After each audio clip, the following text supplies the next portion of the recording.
I want to do hopefully a short video about something that I say all the time. It's probably one of my most important messages for me to get out there. So I'm always expressing it, but I forget that I've expressed it so much that a lot of times I'm not expanding on it. So a lot of people that might who come and who haven't seen a lot of my posts, or videos, or whatever, or know me, sometimes forget that they might not completely understand what I'm saying. So I want to expand a little bit, just a little bit, on you are the master of your own experience and what I mean by that. Because some people don't get that, which means you're caught in the mind, most likely, in a certain way of believing. Because a lot of people's instincts when they hear that, or some people I should say, depending, if they were to hear you're the master of your experience, immediately what the mind might try to do is go, oh yeah, well, right? Okay, so let's cover a couple quick, let's get a couple quick oh yeahs out of the way, and then we'll get to the point and wrap this up. But okay, oh yeah, so let's play devil's advocate. You're the master of your own experience. Oh yeah, what about let's get real. Let's get dark. Someone's kidnapped. Horrible. I won't go too much into it. Don't worry. If you're sensitive, don't turn this off. I'm not going to get graphic or get into it. Just quickly touch on it. But we know, horrible, horrific thing. You can only imagine the fear and whatnot. Don't wish it upon anybody. But even in that moment, and I'm only picking that because just to put it to rest, even something that you couldn't imagine that feels so, no, you're not the master of your own experience. Let's just say you're kidnapped. Let's just say you've got a few moments to live. Let's just say you're one of those poor souls that had to go through the experience of being kidnapped and killed. Even in that moment. So say someone throws me in a van right now and takes me out to nowhere and there's nothing I can do about it and can't seem to get away and I've tried everything and that's it, it's done. And I know this is my last few moments, they've got me, and there's no doubt about it. How I choose to be in that moment is still up to me. I'm not saying it'd be easy, don't get me wrong. I still have fear, I have pain, I have all kinds of things. But still, during that whole thing, it's still up to me. I mean, while it's all going on, I could try to continue to try to calm myself and think of a way to calmly look for a solution or a way out of it.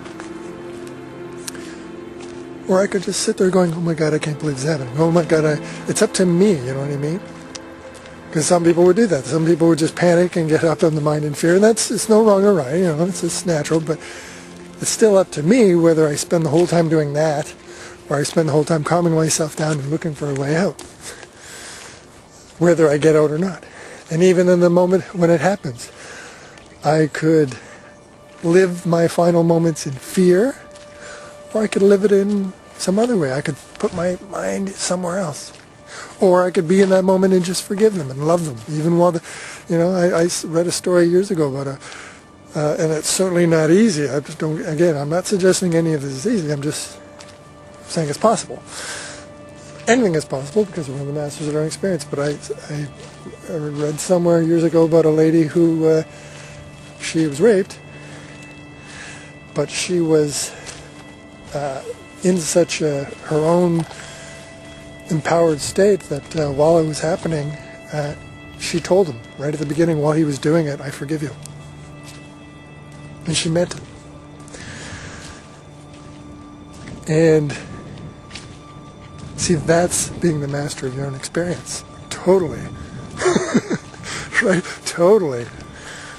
She just owned that moment and felt the compassion and realized this guy's sick. And I'm assuming there's nothing she could do to get out of it, so she just chose to forgive him and to put her into love while it was happening. And if I recall the story, they became friends years later, and he got help, and he was caught, and they became good friends later and all that, But whatever, but the point is, if that's not a perfect example of somebody who was the master of their own experience. So, sorry to go dark there first. Now we'll get out of the dark stuff, but I just wanted to prove without a shadow of doubt by going to a dark thing that even in the darkest, so if your mind wants to go when it hears you're the master of your experience, well, what if? It doesn't matter the what if. You can go as dark or as light as you want. We're always the master of our own experience. How we choose to receive it and to experience it is up to nobody but ourselves. Nobody. And any victim mentality, that's your choice to take that on. Conditioning, even conditioning, it's your choice to believe what someone's telling you. Or to accept it or to take it on. You know what I mean? Everything, it's up to you. It's always up to you. You're in charge of it all. You totally are, whether you realize it or not.